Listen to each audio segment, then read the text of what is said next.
Property Isn't Normal by Murderbird17.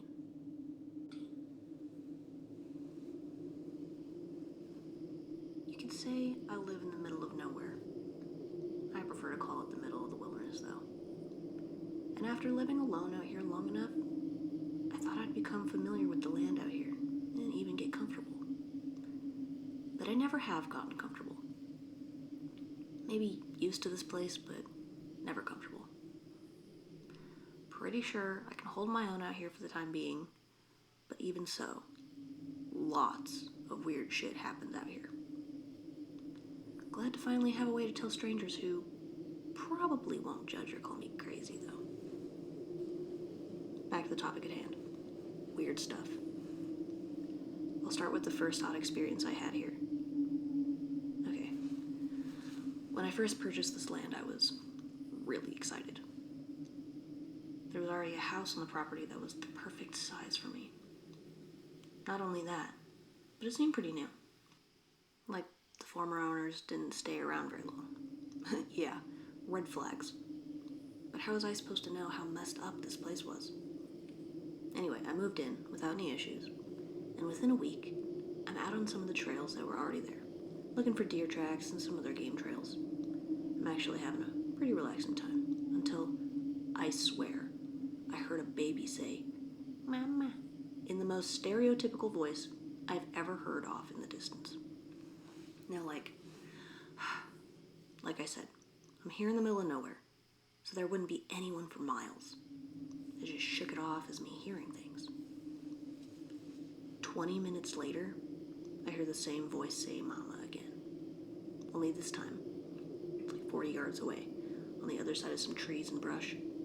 It didn't even sound like a real baby. It just sounded like some disturbed dude.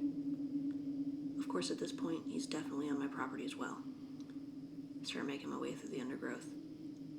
Then when I'm sure I'm about to hit where he was, the brush clears out to a clearing, and I finally get a glimpse of the man. He was butt naked and halfway behind a tree, flaunting a huge smile while his eyes stayed kind of squinty. He was also pretty skinny, so I could see his ribs. Now, usually you hear people say that, at this moment, my blood ran cold. But honestly, mine didn't. I was looking at some butt-naked crackhead trespassing on my property. He decided to let out another "Mama" during silence when I was trying to figure out my next move, so I promptly responded with a hearty, "What the actual fuck are you doing?" That's when he decided my next move for me. He started running at me. And I might have run away if he hadn't been so scrawny. So when he reached me with that big smile and looked like he was about to grab me, I punched him in the throat. It was a good punch. I was proud of it, honestly. It would have kept any normal man on the ground for at least a minute. This is when I got the first hint that this wasn't a normal man. While I was standing there, proud of my Mike Tyson level haymaker, the guy immediately got back to his feet. Before I had time to hit him again, he dive tackled me to the ground. And it hurt pretty bad. He somehow pinned my shoulders to the ground, and no matter how hard I kicked and punched him, he wouldn't let up. So I was forced to use Plan B. I pulled out my trusty Bear Grylls survival knife, and I stabbed him in the gut twice. This finally got his attention, and he hopped back to his feet, slinging blood all over me in the process. I got back to my feet, knife in hand, and waited for him to do something else. All he did, though, was stick a finger in his wound and lick the blood off. Then cartwheel into the woods, crying like an actual newborn baby this time. Now, by this point, I was pretty on edge.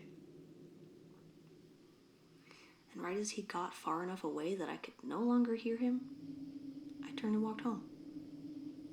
I knew I should have run, but running through the woods is so tiring, and I just did not feel like it. When I got home, all was normal again for a while.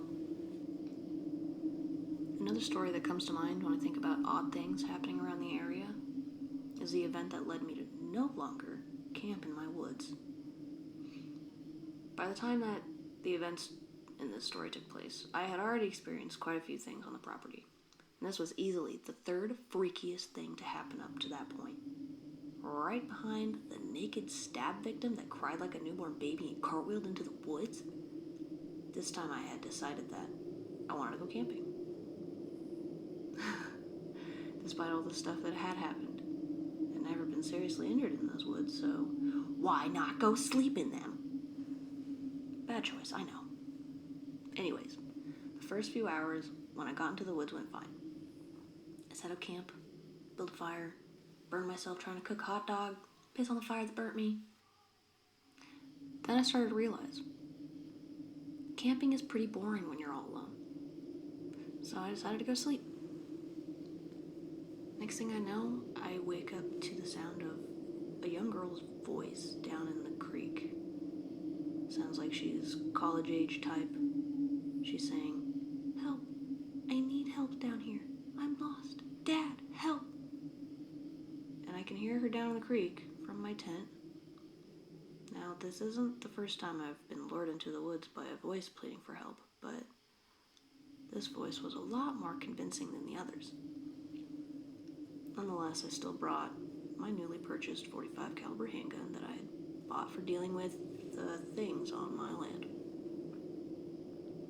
I made my way into the creek, flashlight in hand, and headed down to the voice. Soon I find the source. Now, I didn't put the flashlight beam on her right away because I didn't want to blind her, but I could clearly see the outline of a small girl sitting on the bank of the creek. I got about 15 feet away and she stopped me, stating that you really don't need that flashlight with the moon out like this. It wasn't even close to a full moon, so that confused me a little. I replied with, "I don't know about you, but I can't see a thing out here. Let me help you though. Are you hurt?" Then I started to shine the flashlight on her, but she screamed, "Stop!" before I got to her face. This time, her voice wasn't as convincing. I could tell that she wasn't human. Now, what you guys need to realize is that I'm not a badass, and I'm not trying to sound cool or tough, but ever since something happened 3 years ago, the same event that caused me to move out here, I don't respond to situations the same anymore. Maybe I'm not scared of death anymore. Maybe I'm mentally unstable. Maybe I'm weird. But when I established that this thing wasn't human, it started to smile. It fooled me. Got me out here in the woods, in its domain, and was probably going to make an attempt on my life. But I might as well piss it off a little, so I flicked my flashlight up and revealed its face. It actually was a girl, sort of. She was super pale and had abnormally large eyes that were completely black. When the light hit her face, her head snapped forward and made eye contact with me, and her jaw dropped open, 3 times larger than any human could. And then she screamed. It was loud, like inhuman loud. It sounded like a girl's scream, but if it were being played through some sort of massive speaker to make it ear-splitting. Then I felt something closing around my neck. She hadn't moved, but somehow was choking me, still screaming. I have realized while living here that the entities that can hurt you can also get hurt themselves. Now, most of them are tough as nails, but they can be hurt. This memory went through my head just as I felt something warm dripping onto my neck, and my left ear went quiet. Busted eardrum. I aggressively threw my flashlight at the bitch and connected with what I assumed was her left eye. I couldn't tell for sure because I didn't have a flashlight. And yes, I forgot to use the gun. It was new, and in my current life or death situation, I forgot I had it. Luckily, this girl wasn't one of the tough ones. and I felt the grip on my neck loosen, and her scream stopped. No sooner had I taken my first breath when she bent over backwards, possession style, and sprinted into the woods in reverse. When I finally caught my breath, I slowly walked by to my campsite and went to sleep in the tent. You may be asking why I didn't go back home after that, but it was a 20-minute hike and my flashlight was broken, so I had to wait till morning. Slept pretty good though. No noises woke me up. I woke up then next morning, expecting my ear to be killing me, but miraculously it was completely back to normal. I later figured out that it was the lady in the tree who fixed my ear, but that's a story for another time. That morning, I just packed up everything and headed back home. Only thing that got messed up was my flashlight, so I wasn't even that disappointed in the trip. I still don't camp out there anymore because no matter how weirdly wired I am, that girl really did freak me out a good bit. And I'm sure she's still out there. What you will notice so far is that these entities aren't really effective killers, but that doesn't go for everything out there. I can't tell y'all about the property without mentioning Skinny. Fuck Skinny. I understand that skinwalkers are a common topic on the horror scene at the moment, and from what I can tell, I think that's the creature I'm dealing with, but I could also be wrong. Because if this is a skinwalker, it's advanced to another level. Not only does it imitate voice, it imitates appearance, and it really wants me dead or gone. I like to call it Skinny. I think it pisses him off though. And when I say his name, I say it loud, because especially at night, I know he's listening. I've lived here for 3 years now, and he's been harassing me for about a year. And he's good. One of the smartest things to come after me so far. The only one that can seem to almost get in my head. He tries to lure me out by pretending to be someone in trouble, like other imitators that I've dealt with before. He's aware that that stuff doesn't work on me anymore. No. He tries to piss me off. He wants me to try to kill him. The problem is, we both know that I probably can't. One time he got me though. I was watching a documentary about veteran suicide. It's a terrible topic. I'm a supporter of our armed forces, and I think it's terrible that our government doesn't take better care of the vets that risk everything overseas so we don't have to. They were doing a slideshow of men how had unfortunately lost the struggle with their own demons. I had to look away for a second because this one guy that appeared on the screen looked too young and happy to have gone to this dark of a place. He was mixed race from what I could tell, athletic looking, had a big dimpled smile on his face. When I looked away, I'm suddenly staring at the same kid outside my window. Same smile, same build, same uniform. One difference. Across his forehead was the word failure. I instantly knew it was Skinny. He was trying to imitate this kid. He was insulting him. And he finally struck a nerve. I had seen him imitate so many other people and try so many other tactics, but this was the one that finally broke me. I was ending this creature. I exploded out of my chair and bolted from my bedroom, grabbed my .45 caliber handgun, and proceeded to walk towards the same window the young soldier was still staring through. I got within 5 feet and saw that the word had changed. It now spelled out, I deserved it. After reading this, I didn't hesitate to raise my gun and fire 2 shots. But I think he ducked them. Bastard is fast. I stormed outside to try and find him, but he wasn't anywhere to be seen. That's when I hear, "Gotcha," whispered in my ear, and I was flung against the wall of my house. The gun flew out of my hand in the process, broke 2 ribs, and dislocated my right shoulder. I was a dead man, and I knew it.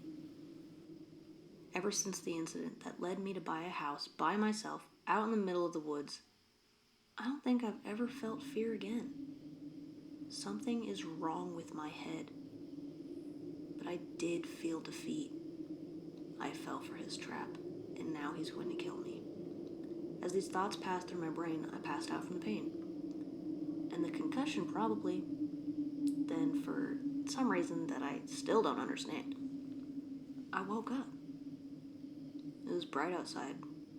I was covered in blood, more pain than I had ever been in my entire life. But I was alive. Why was I alive?